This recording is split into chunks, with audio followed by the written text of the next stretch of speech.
Hello and welcome to Cracked Open, a podcast guiding you on your journey to becoming a vessel of unconditional love. This is your host, Beck Milonis, High Priestess, Channel, and Activator. Join me on this series as I share reflections, insights, and channel transmissions from my journey of walking the initiation path. Each episode is a unique transmission containing supportive frequencies to facilitate the deepest healing, activation, and reconnection with your soul. I invite you to open your mind and set the intention to receive this episode into your heart space. Let's go. Welcome, beautiful souls, to another episode of Cracked Open, becoming a vessel of unconditional love. Today with me here, I have Tia Lynn, aka Sexy Biz Babe. She's a marketing, confidence, and sex coach and corporate marketing queen turned multi-passionate six-figure business owner. She helps online female entrepreneurs stand out in a crowded market by owning their purpose, pleasure, and power so that they can organically attract more clients with ease. Tia helps women own who they are in the bedroom and the boardroom to have the best sex of their life. I love it.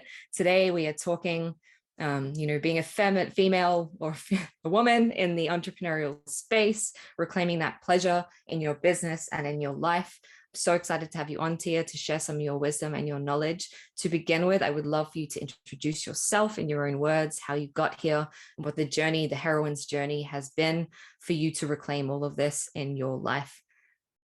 Yes, I'm so excited to be here.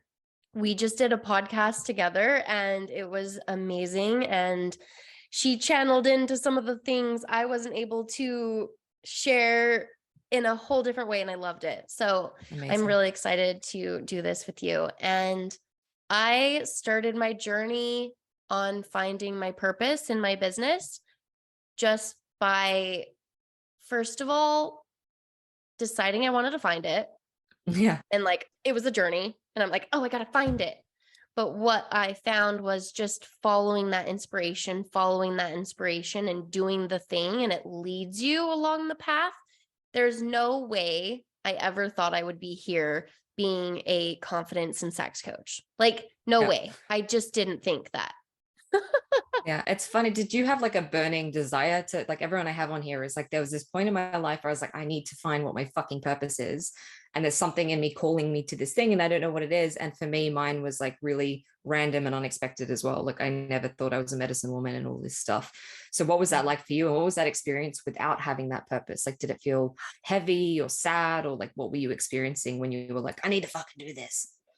Yeah, it was probably about 7-8 years ago, actually. And yeah, I was just I got to find my purpose. I wanted to bring that light in. I'm very soul connected. So I wanted to do what I was supposed to be doing. And it felt like there was something that I had to be doing and I didn't know what it was. And I kept searching and learning and going on YouTube videos and this isn't it.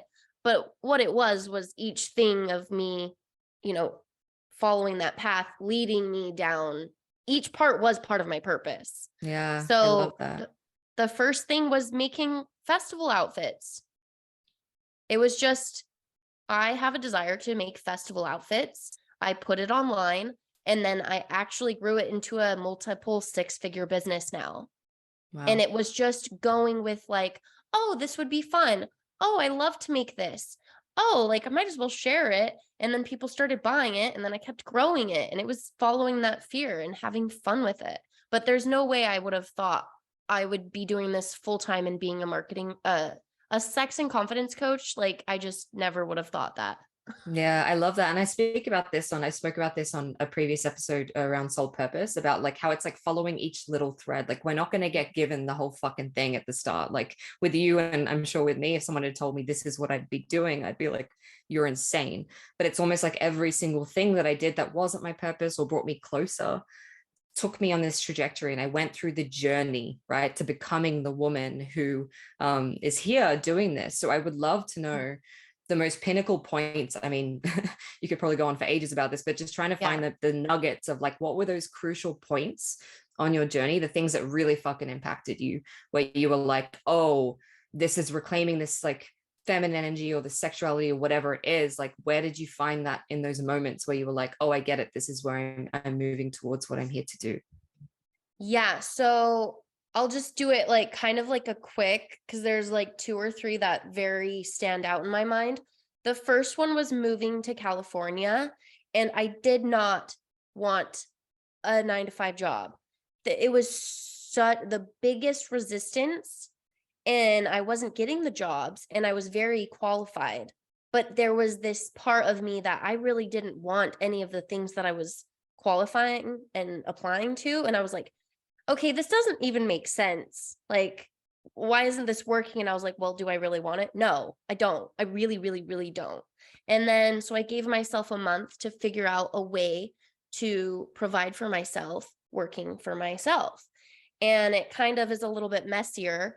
But once I was in Thailand, I heard of coaching, and it blew my mind to think that I could be a marketing coach, because I was already in marketing, but I could help women build a business with marketing with my expertise. And I was like, wow, you know what? I'll just buy the course. I'll listen to it in Thailand and see what happens. And then I went for it. I got my first client. I did her steps. I did each step that was really weird and whatever. I did it anyways because I wanted to give it a try. And I just kept going from there. I kept being the marketing coach. I got my first high ticket client, I think within a month. And then I just kept going. But another big point was I was being drawn more to sexuality and confidence. And I was like, oh, but I'm not like a sex coach and I don't want to be a therapist. But I just kept kind of like, ooh, what if I just do like what if I just start doing some podcasts on it? What if I just start there? And then like, what if I do like a workshop on this just out of my heart? And those things kept guiding me. And then, whoa, now I'm here. Yeah, I love that. I started out as a coach as well, which is really funny because that was the first big step forward on my mission. Like, and it's the coaching industry is so great for that. And like, obviously there's some things that are moving in the coaching industry that weren't in alignment, and it's the configuration of that is changing. But I see at the core of coaching is empowering people, right? And I love that you're doing this for women. And I love that you went on this journey to be like, oh, but this, I really pulled to this because I've had the same with sexuality. Like I'm definitely a soul mission coach more than anything in a channel. And I wouldn't even call myself a coach, but a medicine woman. But there's always been this like parallel thread of the sexual stuff, which has been since I started this journey. And I used to have people being like, oh, you're going to go down a sexuality path. And I was like, whoa, that's crazy. But it makes sense given my life, like being a burlesque performer and a stripper and various other things. So was that something for you that you were exploring in your life, which, you know, like was expanding? And how did that journey go for you? Like, what was your journey with reclaiming your own sexuality? Yeah, so I came from Utah, born and raised all of my life. And I was raised very Christian in a very Mormon world. So there's lots of threads that are similar, but it's even stronger on the judgment and shame in where I was raised, because I was in a very small town. Mm-hmm. So pretty much they equate being Mormon and religious in any way or Christian as being good and being on the right path, and don't have sex, don't swear, that's bad. Don't have sex before marriage, that's bad. All of these things. And it's very prominent. It's like that's everybody. Like, so even from high school, I was just like, I never really bought into, I don't know if bought is the right word, but I never believed that I would save myself till marriage, even though I was very Christian, born again Christian.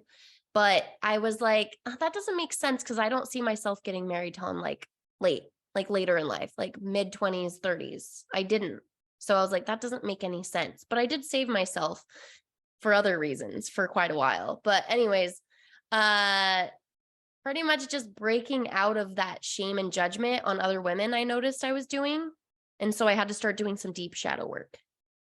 Yeah, absolutely. That's so true. The shame and what you just said at the end, I was like, oof, I feel that, because actually we think that all this shame and judgment is coming from men around our sexuality, but the big piece of it is like other women. Like when we see a woman in her sexual energy, we're the ones who, you know, call her a slut and a bitch and a whore and like pull her down. And it's like, what's in that? Why are we doing that? Why are we tearing our sisters down instead of celebrating them? I used to get triggered by people who were like very big in their sexual energy, because it was like this mirror to me of some part of me I wasn't claiming or owning, right? And so it's Yeah. that invitation, like, can we see that in other people and recognize the reason why we're triggered? It's because it's something that we're not owning. But it's fucked up that women do this to each other. And, you know, we talk behind each other's backs and we like belittle each other and we, yeah. So did you have any experiences growing up with other women where there was that, like, for you to judge women? Obviously you were judged in some way. Like, what was your experience connecting with women? Oh, so this is the point. This is the point that shifted me. There was multiple points, but I remember it. I remember at one point shaming my friend because she slept around and she had multiple sex partners and she was very free with it. And I was like, well, you know, what I was raised with is that's like skinky or she's too free or blah, blah, blah, blah, blah. So that's kind of what started it. And then there was another point where I was doing pole fitness and I was doing sexy classes, but I hadn't like worn the stripper heels or worn the pleasers or done really that side of it or shared that part. I was very more into the tricks. And I remember when there was a woman doing it and she was like being sexy and free and lifting her legs and wearing the stripper 8-inch heels, and she was recording it. And there was a point of me being like, oh, well, she shouldn't do that. Like, she can't do that for free for the internet. People will think she's a hoe or, you know, Yeah. she shouldn't be doing it, you know, what I was raised. And then I was like, wait, I mean, like, I kind of want to do that. Mm-hmm. And so I had to start doing that shadow work. I looked on the internet, shadow work by Teal Swan, and started doing that. Mm-hmm. What was your best or like your favorite way to do shadow work? Like, what's that? Like for me, yeah, it can go really, really deep, but like how do you do the shadow work? Well, I did that YouTube video. You could probably still look it up, Shadow Work by Teal Swan. And I Mm-hmm. did each step. And I realized that there was a part of me that wasn't allowing myself to own my sexuality. Yeah. And there was a part of me that wanted to be seen or wanted to feel more free. Maybe it wasn't in her exact way, but it was still desiring a little bit more self-expression or to be sexy or to feel more free in my sexual identity. Maybe that it is okay to sleep with people without them being my boyfriend, you know? Yeah. Yeah. So I would say I ask myself, is this shame mine? That's the first thing. Mm-hmm. Or is I it love from that. somebody else? Beautiful. And in like, I know you came from like a corporate background, right? And so when you were in that marketing space, what was the relationship to, like, where was your energy at? Like, were you claiming that energy? And if not, like, how did you start to claim that in that, maybe you had to leave that space to do that, but what kind of energy were you in when you were in that space? Yeah. Take you back to, I don't know, like 2013. Yeah. I was in a corporate job, worked with men and women. They weren't like super stuffy, but I did feel like I couldn't wear a pencil dress because I have a butt. So I have to wear pants and I have to wear like something that's not too form fitting because then I would look too sexy. Even though someone else can wear it, I can't wear it. Mm-hmm. So I definitely was like, you know, keep things like not too sexy. And I had 2 Facebooks. I had a Facebook for business and my business work coworkers. And then I had a Facebook for myself. And I was starting to explore my sexual side by doing pole fitness and dancing, which I've done all my life, but doing pole fitness and all that was very empowering. And that was the part that was hard, was I felt like 2 different people online.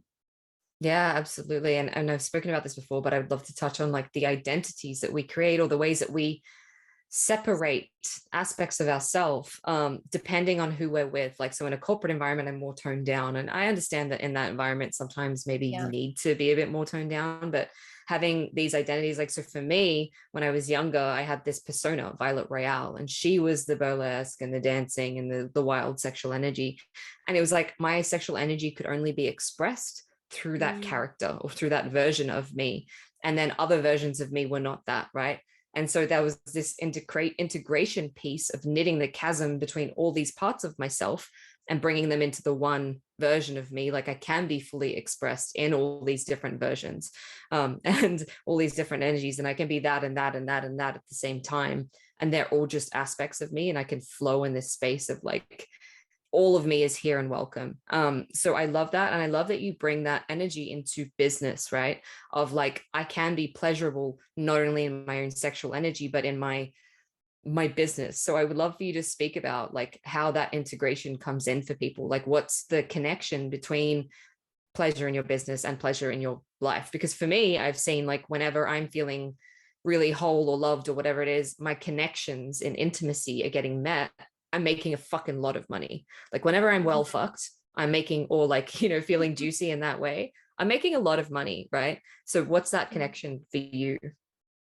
Yes. So there was a point where I was too in my masculine. I was too in the doing, in the go, go, go, get this done, to-do list. I have to do this. I cannot do anything for myself or anything enjoyable because I related business and success with almost pretty much pain and just hustle and do. Mm-hmm. And I hit a fucking point where I was burnt out to the extreme where I was like, there's no point of having a business right now. I hate it. I'm miserable.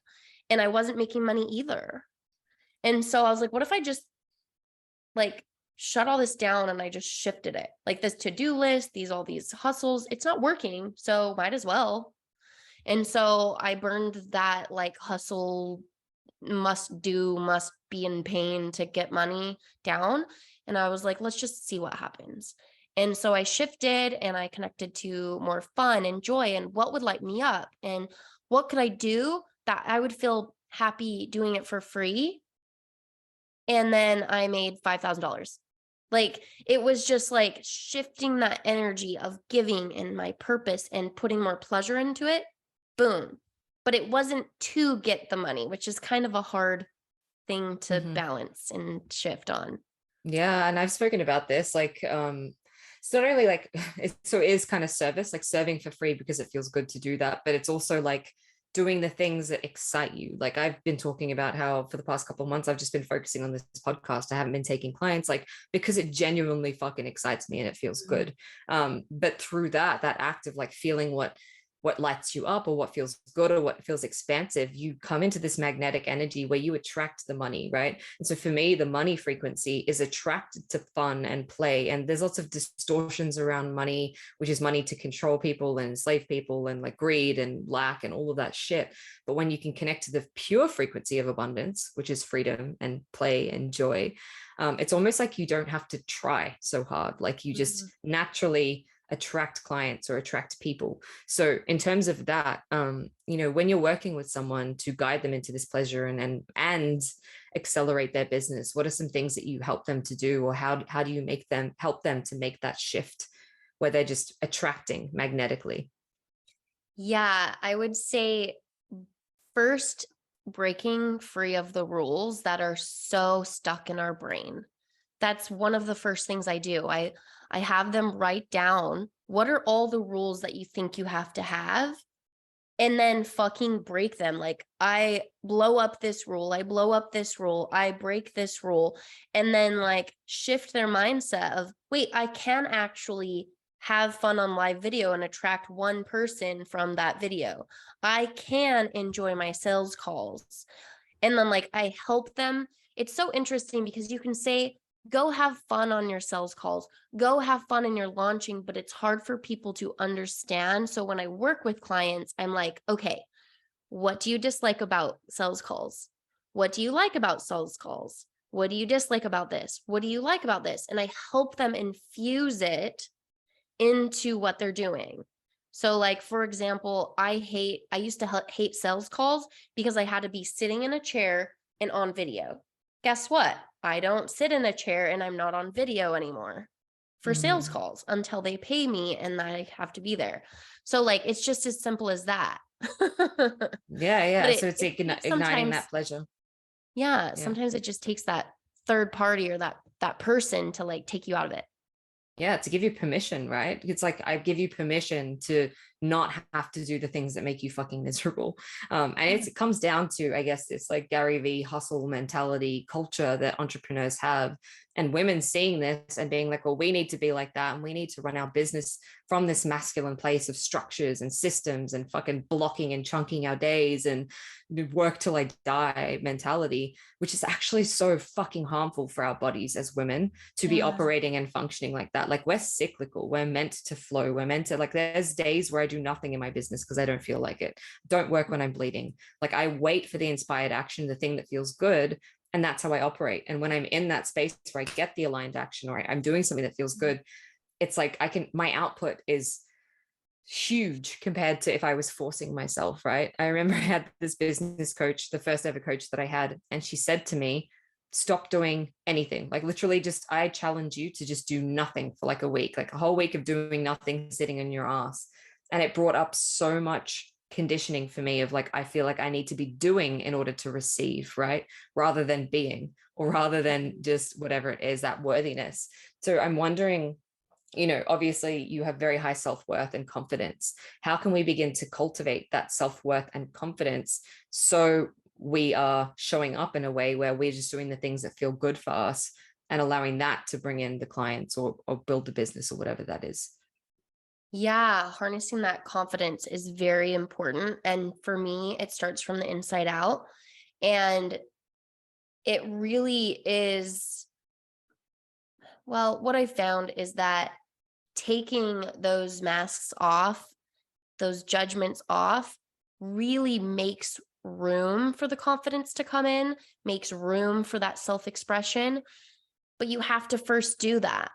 And some people don't really relate to the word shame, but the word shame, like a working definition, is just the impulse to hide something. Mm-hmm. So it could be as small as like, they're so afraid of people knowing that they're not making money in their business, that they're putting such a facade on, that they're like this rich person and then doing so well, and then they're not connecting to their clients because they're putting this fake mask on. Yeah. So like breaking free of those first, and then rising up with what you're best at, not comparing, but what your purpose is, what your unique self is, what your like inner light is, and follow that. And Yeah, I love that. And yeah, because that's magnetic to our soul clients. Like, us being us is fucking magnetic.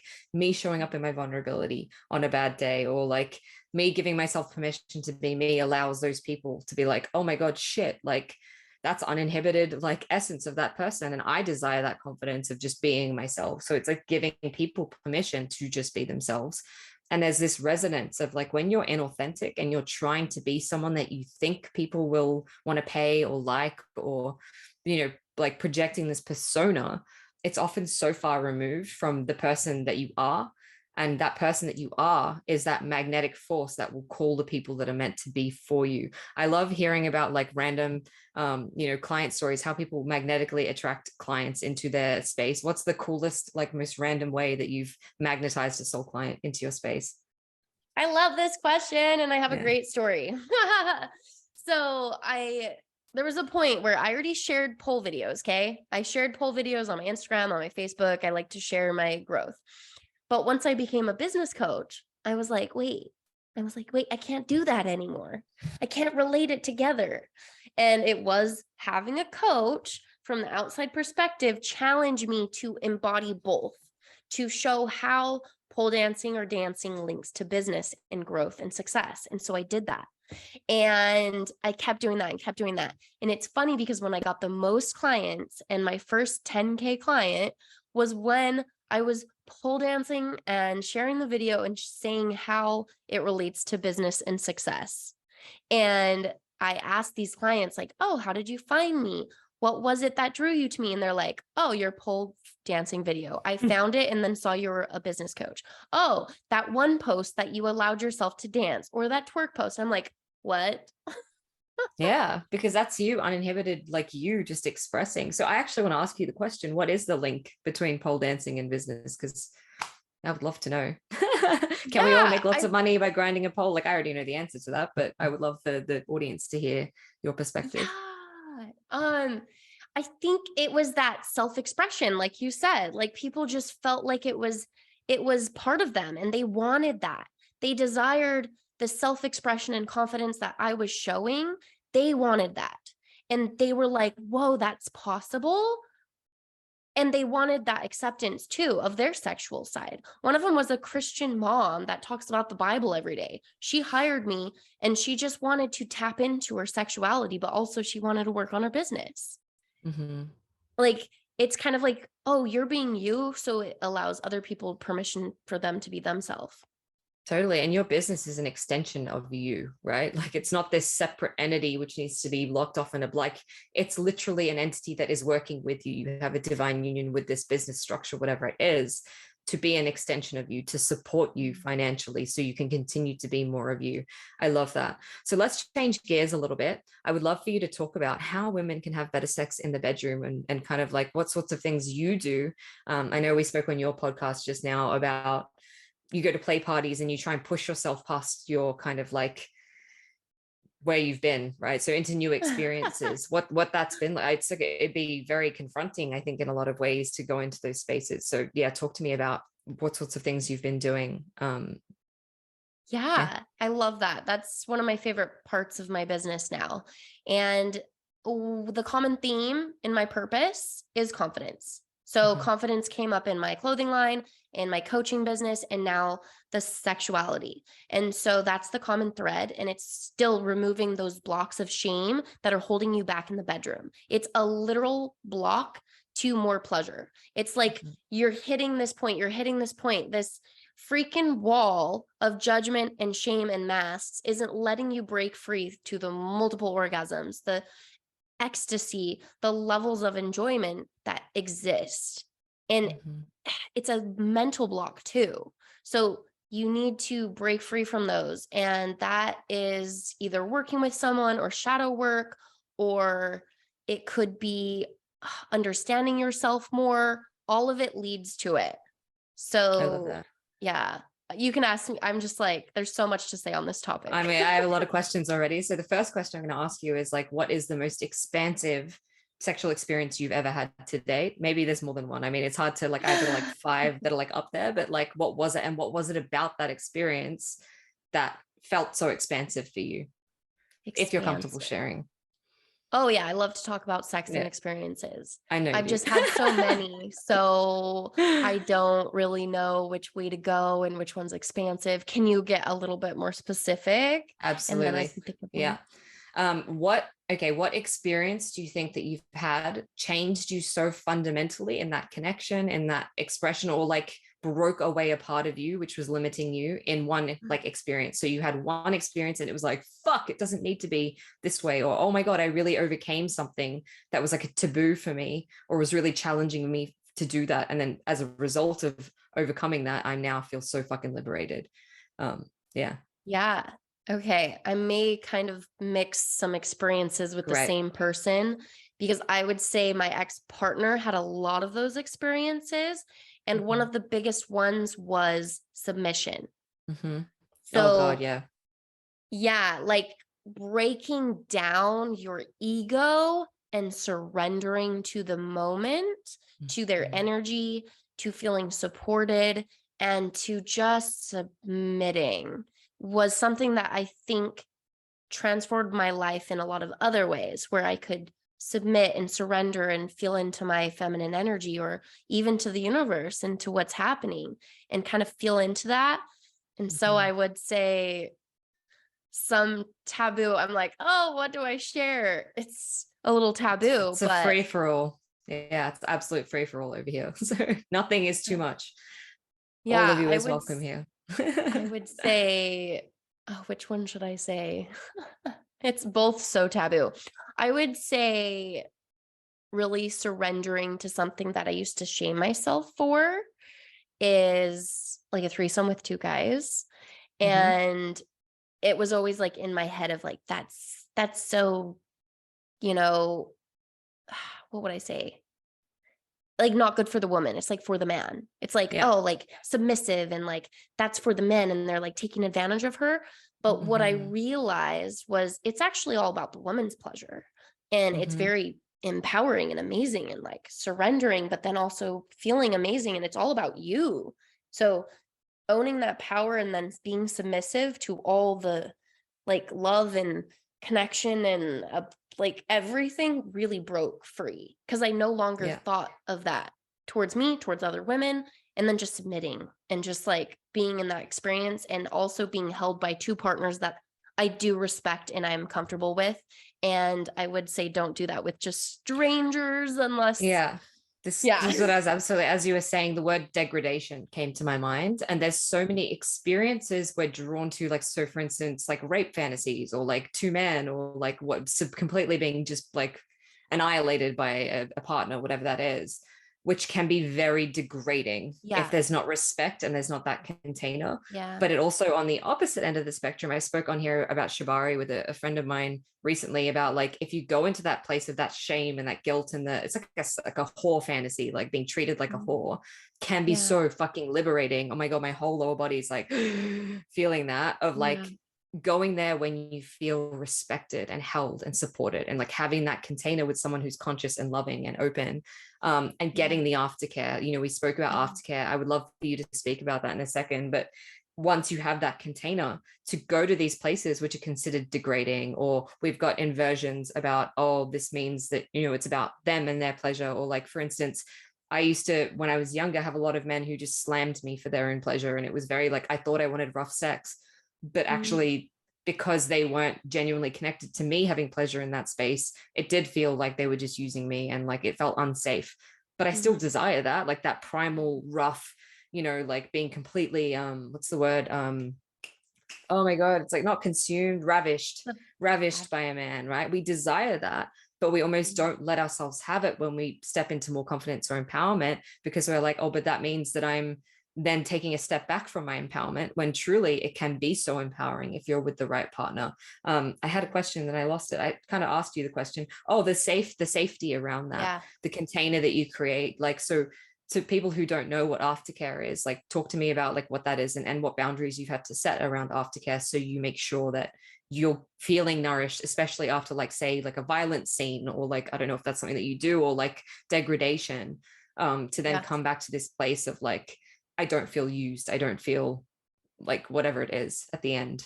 Yeah. So first of all, don't go into any of those type of scenes or play without someone that you can really feel safe and supported with and feel nurtured by, and creating and learning what your aftercare needs is important.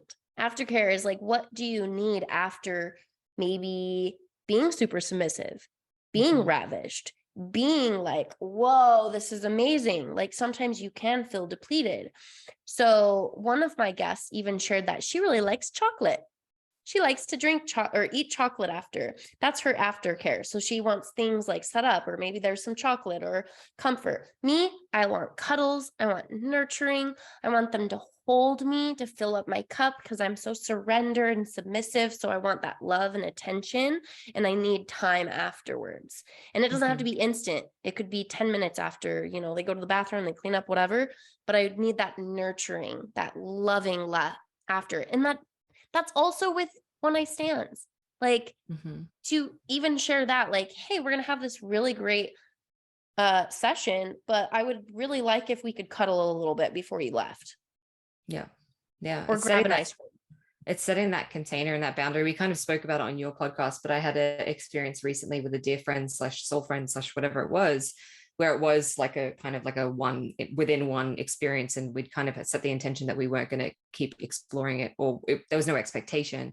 But what really allowed me to feel really good and whole and complete at the end was like, we were very intentional going into that space. And then we closed that space with intention as well, of like honoring each other and honoring the energy, and then pulling our energy back into sovereignty. And we spoke about this on your podcast, but I would love to just touch on this for my audience as well, because when we're exchanging that energy, particularly if we're playing with multiple partners, we're having a lot of sex, like even if it's just energy exchange with lots of people, if we're not pulling our cords back, sending back their air quotes, dissolving that container, afterwards, what can happen is the next day you can start to feel their shit and be clearing their shit or whatever. You get confused emotionally or overwhelmed because you haven't pulled yourself back into sovereignty. So one practice I would welcome everyone to do entering into any sort of sexual container is like, okay, we're entering into this space. What are your intentions? What are your desires? What are your expectations? What are your boundaries, right? Expressing that stuff. And then at the end, okay, let's close this container, pull our energy back and come back into sovereignty. Because I think a lot of, and I would love to hear your opinion on this, a lot of people get really lost when they're playing in this space. And then because they're so busy, like consciously and constantly connecting to all of these people, when they come back into their own energy, they can feel very empty, like when that person leaves the next morning or whatever that is, because we haven't been coming into that space of wholeness. So for you, what are your practices to make sure that you're not, I suppose, like diluting your energy or like placing your energy into all the people, and making sure that you have that container for yourself to come back into sovereignty and your own sexual energy, and it's not leaking out to other people when you're sharing it in this way? Welcome to the portal of potential, the sacral chakra, the seat of sacred sexuality.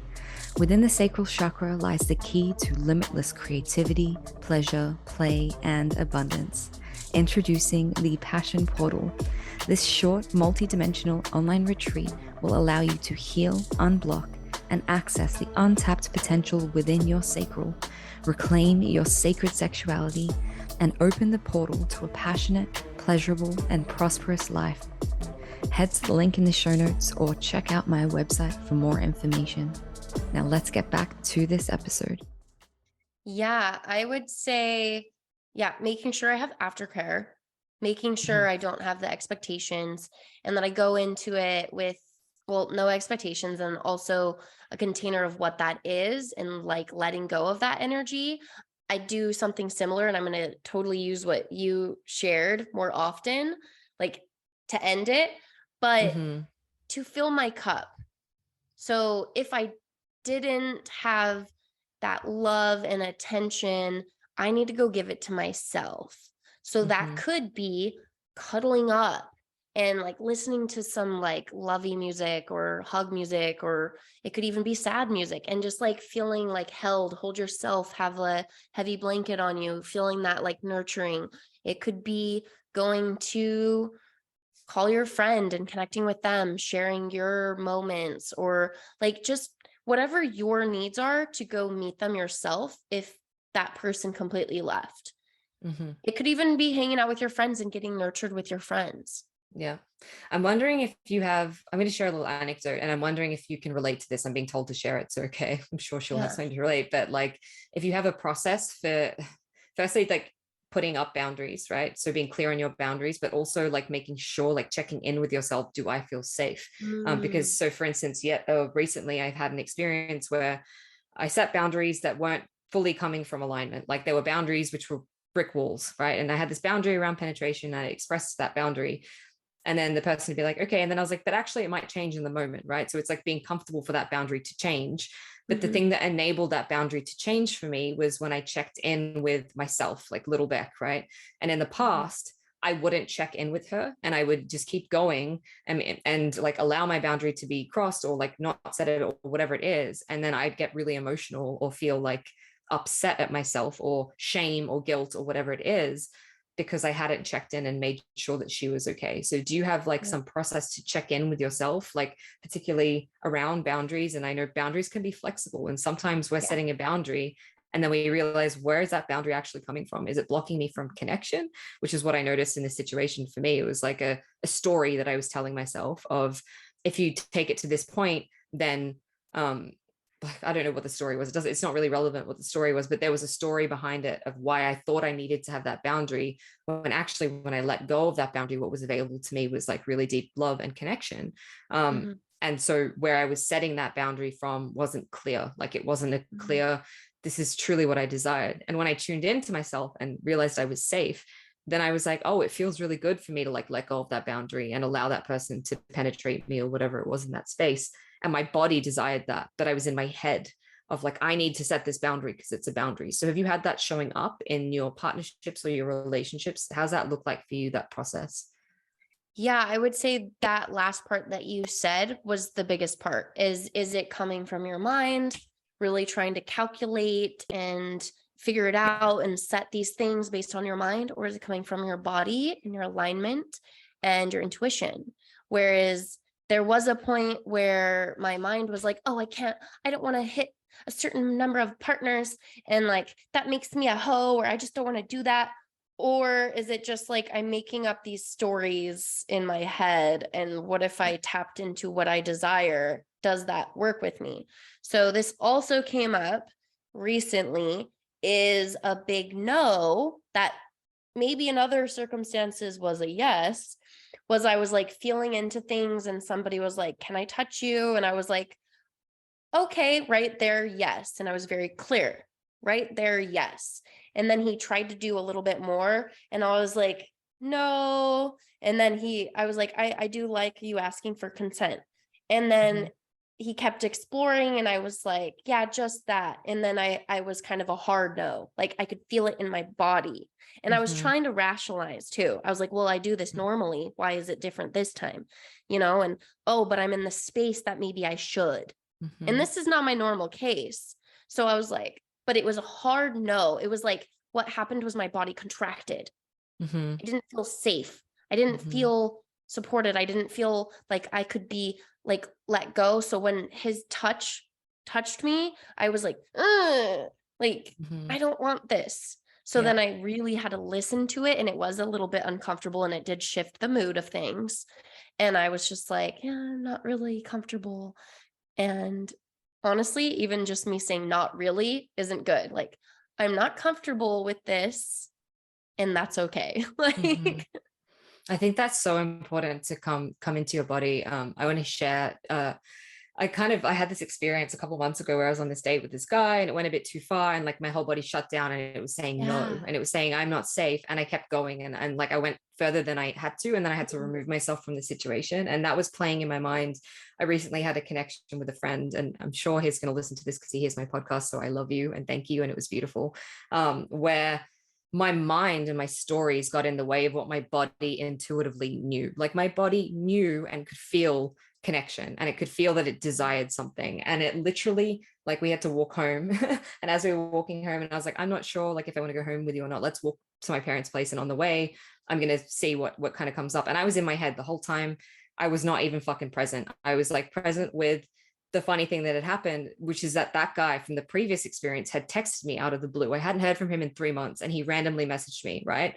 And Mhm. so I'm coming into this experience with this new person being like, that time I abandoned myself and I didn't set a boundary and I wasn't fucking clear. So that story was playing of like, I don't want this situation to play again. And the last time you entered into 1111, as I looked up, the last time you entered into a connection with someone, it felt really horrible when you didn't like check in with yourself. So I was coming into this experience from that experience, right? Feeling Yep. like I need to be really hard on my boundaries and set my boundaries. Anyway, totally in my head, we're walking home and he just stops and he's like, can you just stop for a minute? I would like to kiss you. And I was like, great. And he like held me up against a wall and he kissed me. And like my whole fucking body was like, I desire this. And it's clear. And like, yes, it was like, yes. And then all the stories and all the shit in my mind just melted away. And I was like, I was just creating these fucking stories for myself based on a previous experience. And you can't enter into every experience with the same paintbrush that you painted the last experience because it's going to be different, right? So I was expecting that my inner child wouldn't feel safe or that, you know, I would, if we cross that boundary and whatever happened, I would then feel like shit the next day. And so then we connected in this beautiful fucking intentional space. And he was speaking directly to my inner child. And it was so healing and like wonderful. And then we parted ways. And the next morning, I actually felt really fucking good and whole. And like it was the Yeah. inverse to the experience that I just had with that other guy where I woke up feeling like shit. I feel like I self-abandoned. I then had to do all this repair work with my little girl for being like, I'm so sorry I didn't listen to you. Because in that moment with the previous guy, my whole body was like, no, like, you know, it got to a point, we were making out, it felt good. And then when we came into the room to like take it further, even though I'd set a boundary, my whole body was like, no, no, no, I don't feel safe, get me out of here. And I didn't listen to that, right? And so it's like, can you trust your body? Your body has so much wisdom. And when we're caught up in the rational mind, we might not be able to hear it because we're caught up in the, I need to like do this because it feels like I have to do this, or I need to set this boundary because, you know, I promised myself I wouldn't like experience penetration with anyone that's not my partner or whatever the fuck it is. Like we create these stories, and then what's available when we check in and like actually check into where is the alignment, where is the desire in my body, like there's room for such beautiful experiences. And I knew, like, on a fucking emotional, like energetic level, I knew from the moment I met this person that there was something to be had there. I knew it, and I was telling myself stories about why it couldn't be or why I didn't desire it. So it's like, yeah, check in with your body is so important. Do you have any other stories about like your body saying no, and then you realized you didn't set a boundary or whatever that was? This one I haven't even shared on mine, if it's okay. Yeah. I've been working on healing this all the way back in September, and it was my body like saying no, like it was fine, it was fine, and it was fine. And then there was a point that it hit and my body was like, no, this isn't okay, this isn't okay. And I'm not sure if I almost think my brain went into like blankness, like of like, I don't even remember parts. And I talked to my mom about this, where she's like, maybe you blocked it out. Yeah. And it was just like, oh, I'm having fun. Oh, I'm having fun. And then somebody got like pushy and like the energy shifted. And then I spoke up for myself and I was like, no, I don't want that. And then they shamed me for it. Wow. And so that feeling that you had where it's like, no, like your body, you're like, it's screaming at you, like, trust that. And I'm glad I trusted it, but I still felt that feeling of, I don't know, being shamed by them, and then them blaming me of being like, well, you shouldn't have put it in this scenario, or, oh, it's your fault. And like, it felt so not good, like in my body and in myself, and just felt manipulative. And I almost shamed and judged myself for being put in that scenario to, maybe lead them on, just those words that we hear towards women. And so healing that and then trusting myself in the future. Like, hey, I learned that lesson. Now, can I trust myself to like speak up? Can I trust myself to really tap into my body? Can I trust myself to make sure I'm surrounded by maybe a little bit better quality humans so that doesn't happen again? But that did take time for me. Yeah, I love that, the trusting self part, because that's what was coming through for me recently. It was like, in this experience, I trust you to know and discern and be flexible enough to know and discern what is safe, what isn't safe, what feels good. And it's also what I was thinking when you were talking about physiological and physical and somatic indications for us that our body feels safe. So for instance, wetness or not feeling wet. Like if you're not feeling wet and you're having to use lube, ask yourself, like, your vagina is talking to you. It's saying, I'm not actually desiring this, right? Do you feel like for me, when I desire for someone to penetrate me, I feel like my energy is like pulling them in. My vagina is like, yes, I want to open. I want to, are my muscles relaxed and soft? Does this person make my body feel safe and calm? Like, is there that's what I felt when this guy pushed me up against walls. Like my whole nervous system just went, and I was like, oh my God, I'm not in my head anymore. Right. So what are some of those physiological or like physical or like, somatic things for you to look for, to be like, okay, my body feels good, I feel safe, my vagina is saying yes in this moment? Yeah, I would say that safety, feeling of safety, feeling of connection, feeling not rushed. I think that's a big one. Is if you're like, oh, it could be soon, it's okay if you wait. Like, it's okay if you kind of share with your body language, like, ooh, touch me right here. And you can surrender in a minute. Like, be like, ooh, I would really love if you touched my chest, or maybe like held me or kissed me first. It's okay to prolong it and have a little bit more foreplay, because so often I've heard of women like, oh, they felt like they had to and they had to do it right away. Whereas if they waited even a minute, 2 minutes, 5 minutes, it would have been just so much of a better experience for both of you. So that's what I like to think of is, if you wait, you're going to be more wet. You're going to be more juicy. You're going to be more turned on, and you're both going to enjoy it more. The energy is going to be there. Whether or not they can admit that they feel it, they feel it. So make sure you're a fuck yes. there'll be a fuck yes, and then like it will be like 10 times, 100 times better. I love that. And not rushing yourself is so important, because we're like, oh, I must like stick it in and I must get to this point of the climax. And it's like, no, like fucking the most recent experience that I had, it was like an hour of just playing tantrically and energetically with our energy and building that energy and building that energy. And then what happened was when the actual physical stuff came in, it was like fucking mind blowing, because that energy had been built up so much that it was like, whoa. And you can play in that potential with sexuality, where you build up that energy. Even if it's like you don't sleep with the person for ages, like that's for me has been something that I've been trying to practice. Like I've been so fast to act on my sexual desire rather than be like, let's tease, let's play, let's like, you know, build this up for a while. And then when it happens, it's going to be so much more explosive, because there's been that building.